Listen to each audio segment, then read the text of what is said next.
It was a Tuesday. Not that the day really matters, but I remember because it was a day everything quietly, irreversibly changed. She stood in the doorway, suitcase in hand, and spoke the words that split my world like a bone snapping clean in two. "I'm going to stay with my ex-boyfriend for 30 days, she said, as if she were talking about a spa retreat or a short business trip. He's not doing well. He needs help healing. Not a friend, not a family emergency. Her ex." I laughed, not because it was funny. There was nothing funny about it, but because sometimes the body doesn't know what else to do when betrayal sits down beside you and makes itself at home. Our daughter was at the kitchen table, half listening, scrolling through her phone. She looked up with a shrug and said, "It's just a month, Dad. You're overreacting." And in that moment, something inside me shifted. Not anger. Not yet. Just silence. We'd been married 17 years. Built a life slowly, brick by fragile brick, on paychecks, shared takeout, and coffee-stained dreams. We had rituals. Morning walks with muddy shoes, pruning roses in the garden out back, lazy Sundays filled with nothing but each other. I loved her. God, I did. I loved the way her voice softened when she sang along to old vinyl records. I loved the scar above her eyebrow she tried to hide with bangs. I even loved the way she loathed cilantro. And our daughter, she was the echo of all the good we had once been. But maybe love isn't armor like we hope it is. Maybe it's the soft part, the vulnerable part, where all the knives go. 2 months before she said the words, I knew something had shifted. Subtle things. The way her phone started living screen down. The makeup she began applying just to run out for groceries. The late-night showers. The unfamiliar scent that clung to her skin, faint but undeniable. I asked her once, gently. She deflected with a smile and a brush of the hand. I didn't ask again, but I paid attention. She mistook my silence for weakness. Thought I was too soft to see. Too kind to do anything. She didn't see the war rooms forming quietly behind my eyes. So when she left, I didn't argue. I helped carry her bags to the car. I kissed her on the cheek. I smiled, let them both believe I was broken. While she played nurse to her ex's fragile heart, I became something colder, something sharper.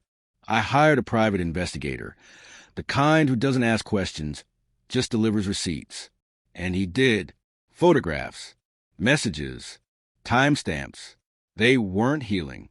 They were playing house in the bed I paid for, eating dinner on plates I once washed by hand. And our daughter? She visited them, laughed with them, called him by name like he belonged. I said nothing. I just moved, quietly, strategically. First, the money. I rerouted accounts, froze joint cards, transferred assets into a trust she couldn't access. Then came a house. My lawyer, expensive and ruthless, advised in the file while she was still shacked up with him. Abandonment, adultery, ironclad. She wouldn't get the house. Not a dime more than the court required. I documented everything. Screenshots, dates, her own social media posts. Ironic, how people love to share their betrayal in selfies. 30 days passed. She came back smiling like time had stood still.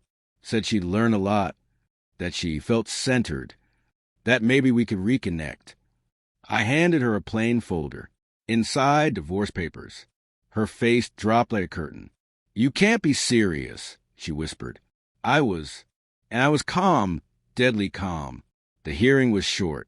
She stammered, tried to spin lies into logic, cried when nothing worked. Her ex didn't even bother to show up.